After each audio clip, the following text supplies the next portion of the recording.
Anybody I else? will share a win still. Okay, Corey, what's your win? Good to be here. Me and Carmelo did a practice processing session yesterday for shock handling. So we had a Oh, good session, had a lot of fun, and yeah, that's my win. oh, fantastic. Thank you for sharing. Okay, so anybody else have a win you want to share? If not, we can check back in later on the call and we will give you another chance. So I'd like to add, oh, Camilo, yes. Yes, I think Juan Carlos is raising his hand, his virtual hand. Oh, Juan. Hello, Juan. Thank you so much. My attention went over there, but I didn't see you. So I must have left it. Hi guys, how are you guys? Yeah, I'm moving, so I can't turn on my camera, but I'm here, happy to see you and to hear you. And I just wanna share that I've been having a lot of wins in a very incredible way for days. It's really incredible when you get there, to that place. But the wins are increasing all the time, because when you realize what is happening and why, and that is not just luck, but everything is a result of what you have been doing, and about consistency and focus and concentration, and it becomes more natural, more enjoyable. So the wins are even bigger, and it's just I don't know, it's incredible. Well, no, I know, but it's really, really great. And I also gave the book to a friend that he just went to the moon in 3 seconds. So that's also great. So that's it. Congratulations, Juan. Thank you Thank so you. much.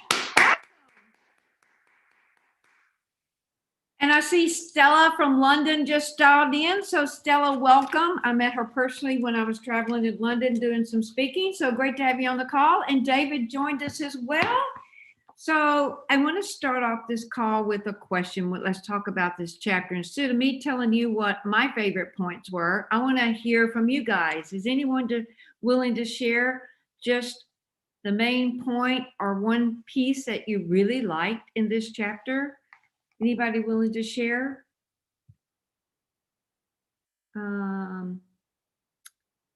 Nobody yet?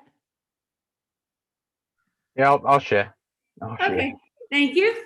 Yeah, just being aware of the value of life force particles and how much they are worth has made me very choosy about who I surround myself with, as well as family members and so forth, because I feel it straight afterwards if a negative process has been run. So just knowing how valuable it is, more valuable than gold, and if your life force particles get trapped, your health may decrease, your money may decrease, and everything else. So it's more valuable than gold. So I value them very much, and that means that I have to set boundaries for people and watch them closely because they're very valuable. Yeah. Very well said, Corey. Thank you very much. Okay, does anybody else have a point you want to make before I check in with Camilo? Anybody else? Okay, Born, yes. Hey, great to see you from, where's it at? It's not Germany, is it? I forget always. Yeah, it's Germany. Oh, I got it right. Okay, Born. Yeah, of course you got it.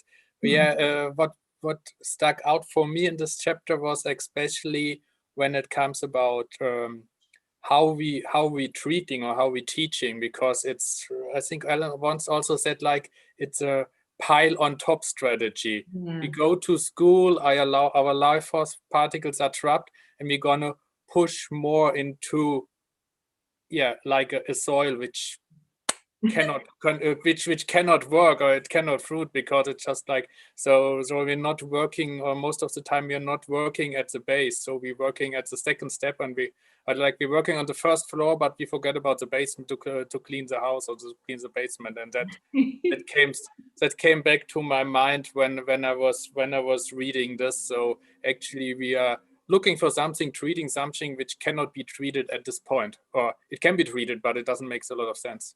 Yeah. Great. Thank you so much, Borm. That was one of my favorite pieces. It actually reminded me, I'll go ahead and share the note that I made. It reminded me of when I was working at Aetna, and they sponsored a mentoring program for us to go into a low-income school, and I picked Irving. And so I went in and I mentored a little first grader, and I would go and spend 1 hour a week with her. And what the reason why I wanted to do this is I wanted to see how young could I use Allen's Tech? How young of a person could I use Allen's Tech? Because I didn't know this when I was raising my daughter. And so I was really interested in that as a parent. So this little girl, oh my goodness, her mood level was so terrible when I got there. I almost gave up on her because I didn't think I could help her. And her parents were going through a divorce. So basically she was sitting in a really big upset, probably a shock. Sometimes when I would talk to her, my goal was I was supposed to help her read better. And so sometimes tears would stream down her face as I was trying to process her and find out how she was doing. And I finally came to the realization that if I could just get her mood level to come up, then she would have a better chance of learning the rest of the day because she could be present. So, because she was sitting in an upset, they were trying to teach her on top of that, okay? She wasn't there. She was so absent. So that paragraph in here where it talks about the teachers, to your point, I thought, oh, that's what I was running into, trying to teach her, have her read out loud to me when she was elsewhere. So I just did a little bit of presence with her. One day I did some questions around how to mass handling, if you will, but basically to help her with this heaviness and this grief that she was sitting in.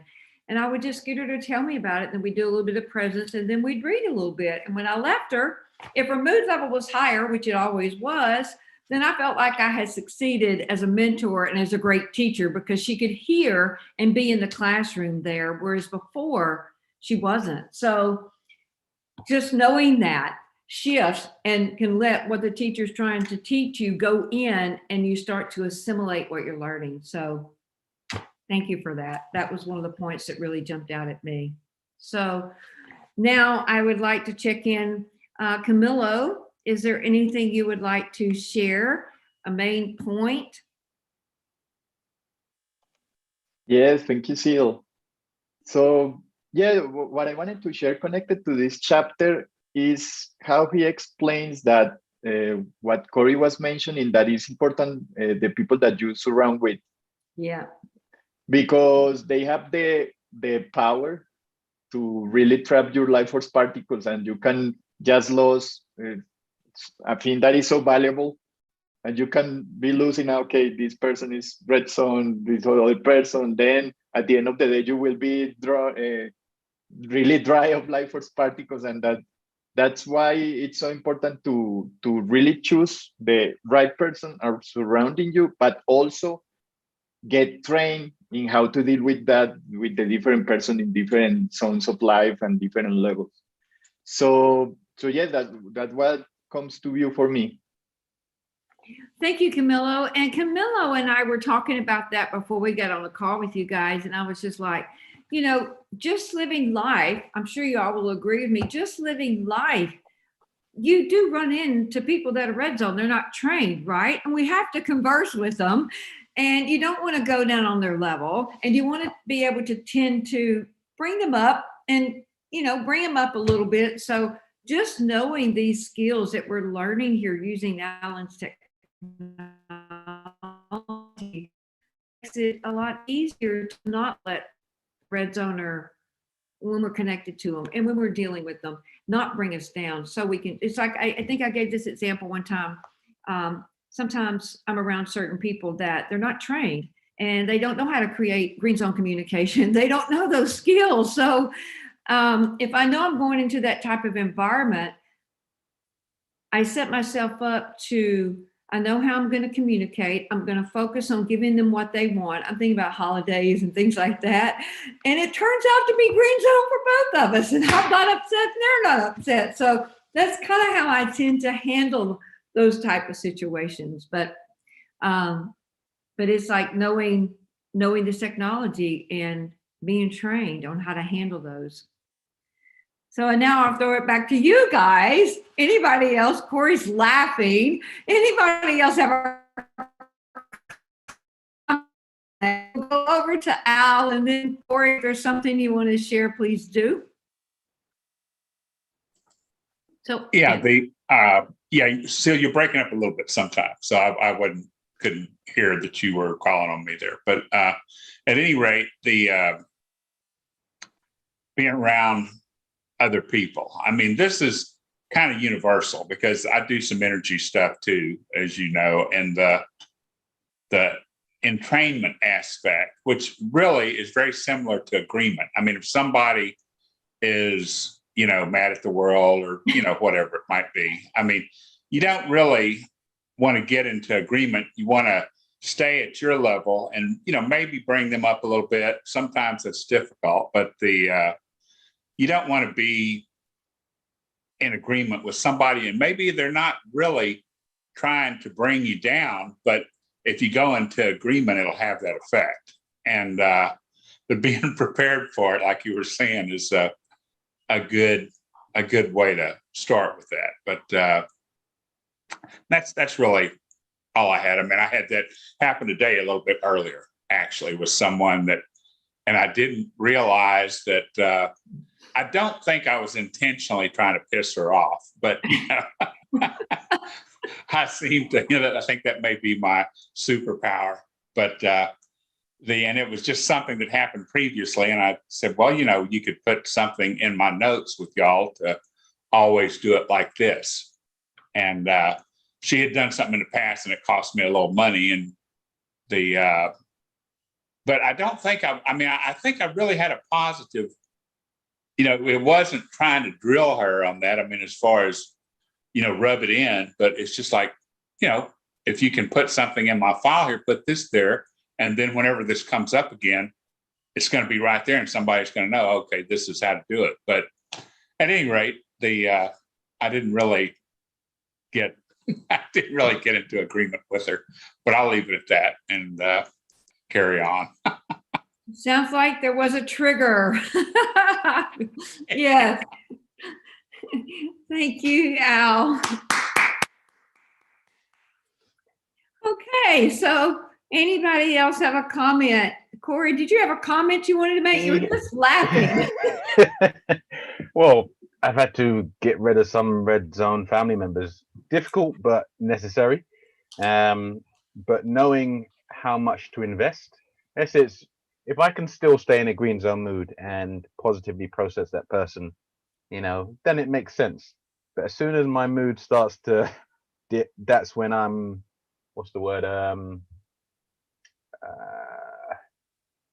when I'm sacrificing myself for that person. So there has to be a balance, willing to stay in a green zone, willing to help that person. But as soon as it starts costing me, because then if I go down, then I bring others down around me. So it's a kind of a self-preservation thing that is critical. Yeah. Yeah. Thank you.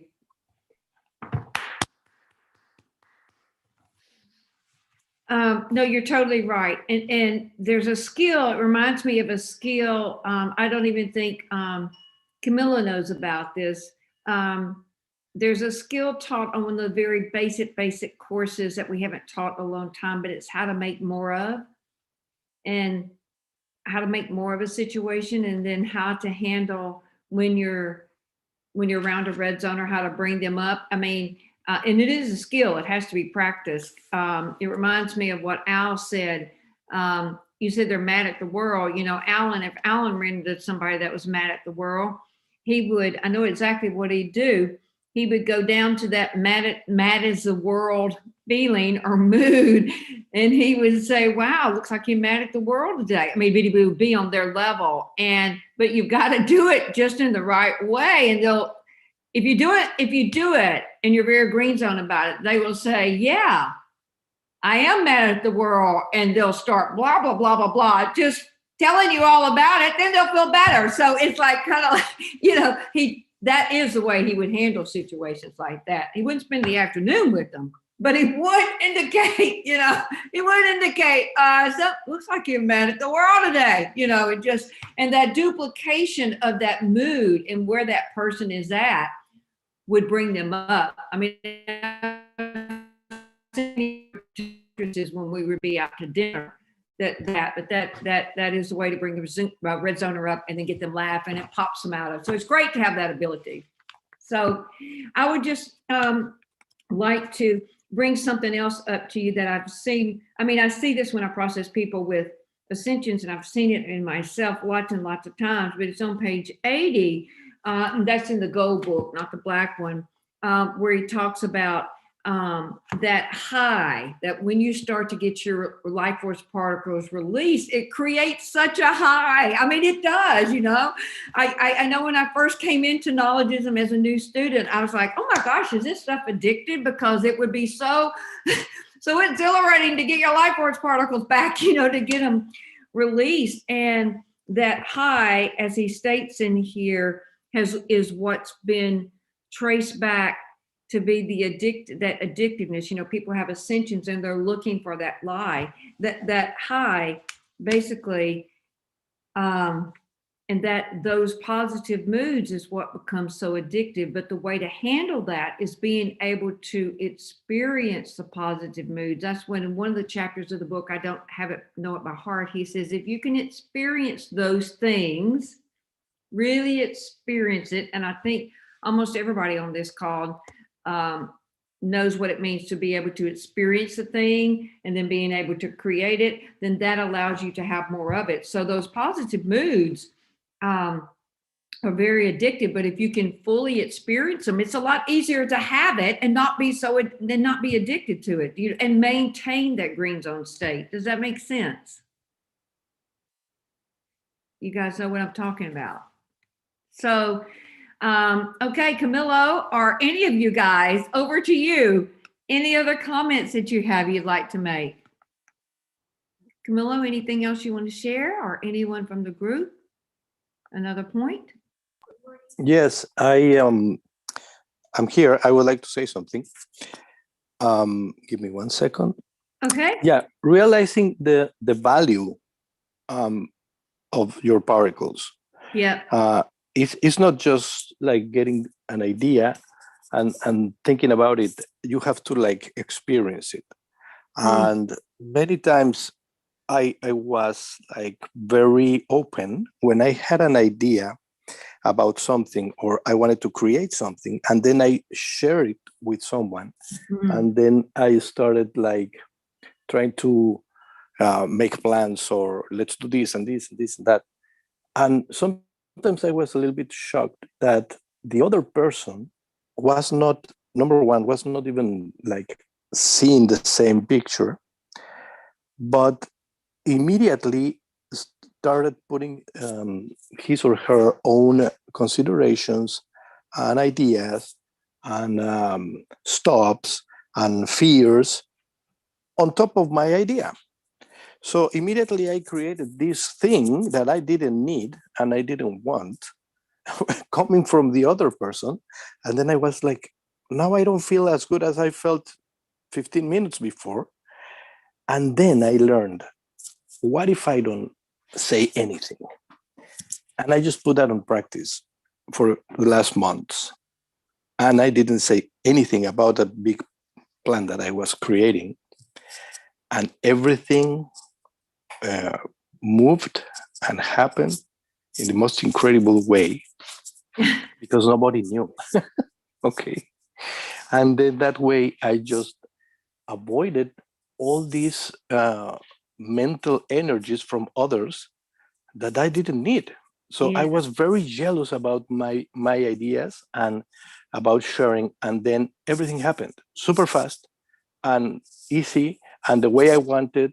And that way I realized that we can't just let anyone to steal our particles, because we need them, and without them we can't do anything. So it was maybe one of the biggest lessons that I had these last months, was that if I don't say, or if I share with the ones that I know are going to be positive about it.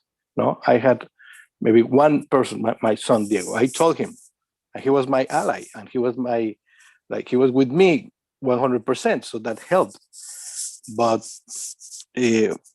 nobody else, and it was great. It was incredible. We have to be jealous about our power, I think. Thank you.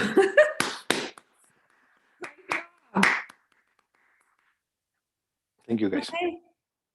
Camilo, anything you'd like to share? Thank you, Juan. Yes, I saw Paul raising his hand, and then I go. Oh, good, Paul. Hi, I just wanted to key in on the last part of what Juan was talking about, that it really emphasizes the importance of the people you surround yourself with.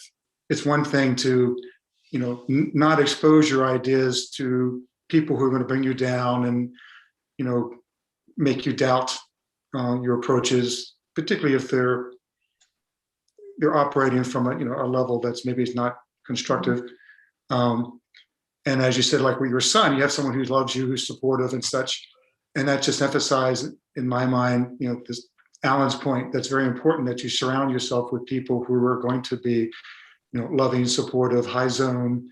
And if not there already, then you bring them up so that the people, are not dragging you down. That's it. Great. No, great point, Paul. That's excellent. Thank you. Okay, Camilo, did you have something you wanted to say on that or about anything? Yeah, it is. So what I wanted to share, so that is the importance of practice. So being able to practice continuously, like the exercise that we learn in different events that normally we do, but also having people around you that can practice with you. And that's what we are trying to do with our events. So that's why we pair them. They get to practice after the event. They get to because in that way, it's okay. You don't have only one person to tell you what is going on or to process you positively, but you have 2, 3, okay, so you have options, and you just can contact them, and they, anytime that you need like a raise in your mood level or to recover life force particles, that's how you start creating that that connections that allow you to stay there and keep doing what you're doing in a green zone manner. So yeah, that what came to view for me. Thank you. Y'all's wins are so fantastic. Everybody's got such positive realizations and wins. It reminded me of sometimes I can feel desperate, like I've had a really big win, and if my team members and everybody's gone or they're not, it's like I don't have anybody to share the win with. There's been a few times when I've like given in and tried to share it to somebody that's not really trained. And boy, you talk about going from here down to the red zone when they can't duplicate it. I've done that enough times when I'm like, it's just better to keep it and wait till you can get to somebody that can duplicate you and get it and share the same level of, acknowledgement, enthusiasm or whatever. So yeah, I've repeated that many times because the person just can't get it. So it's better to like savor the win and wait till you get around someone that can have it and enjoy it and appreciate it. So wanted to let you guys know that we have a free event coming up tomorrow night. So if you've got any friends or you'd like to attend it yourself, you're welcome to join. It's the Zones of Life event, and it's from 7 o'clock in the evening till 10. So please send if you if you have people that's interested in the subject and you would like to have us educate them for you so that they know a little bit about what we do, it will make it easier for you to process them. You're welcome to send them to this event. Or if you don't want to process them and just want to do them a favor and give them something that's valuable, please invite them to this event. And again, you all are invited. It's the Zones of Life, 7 p.m. to 10 p.m. And it will be taught by, I am teaching that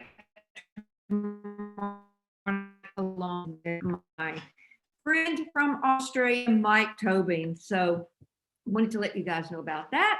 So final last word, I'm going to pass it over to you guys. Anybody have a win you want to share or just realization or anything you'd like to say before we say goodbye, and open that up to Facebook friends as well, because we love you guys dialing in. Hello again. So anybody have anything you want to share?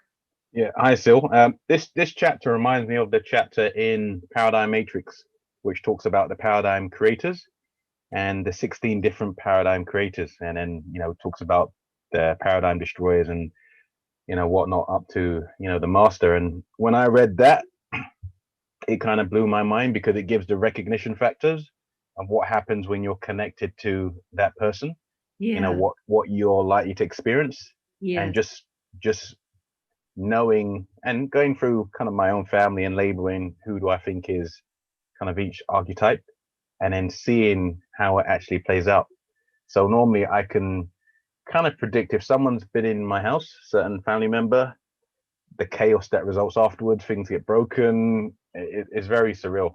Time I went into my kitchen, I opened the cupboard, I took out a bowl, the glass fell from the top into the bowl and smashed everything on the floor. I was like, okay. Yeah. So the paradigm creators, that was a real mind opener in terms of these people do have effects, whether they're green or red or yellow, they do have recognition factors. So that chapter in Paradigm Matrix is a gold mine. Yeah. Thank you so much, Corey. Thanks for sharing that. That it reminds me of a lot of times, sometimes people will, if they have a lot of life force particles trapped in past red zone stuff, they will be prone to have mishaps like that, right? That's one of the manifestations. That's what I've seen. So, and I know that from taking the VF course, but yeah, thanks for sharing that. Yeah, you do have, you do have to be very present when you're in a situation like that. And it's okay. They're not trained. I just, it releases charge for me. Like, okay, they're not trained. It doesn't mean I have to tolerate it, but I understand it more. And I've been like that myself before. So it's easy to deal with. So thank you. Okay. So anybody else have a win you want to share or a comment before we say goodbye? Okay, so if not, I just thank you guys so much for your presence. It's such a beautiful day here in Texas. The weather's fantastic. It's sunshiny, and y'all's face remind me of the beautiful weather that we have here in Texas today at the ranch. It's beautiful, and it's just great to have your presence and your great moods and just sharing what's important to you and what you like and your wins. So thank you so much for dialing in, and we wish you all a very green and gold zone week, and see you next week. Thank you. Thank you, Sil. Bye. See you later, guys.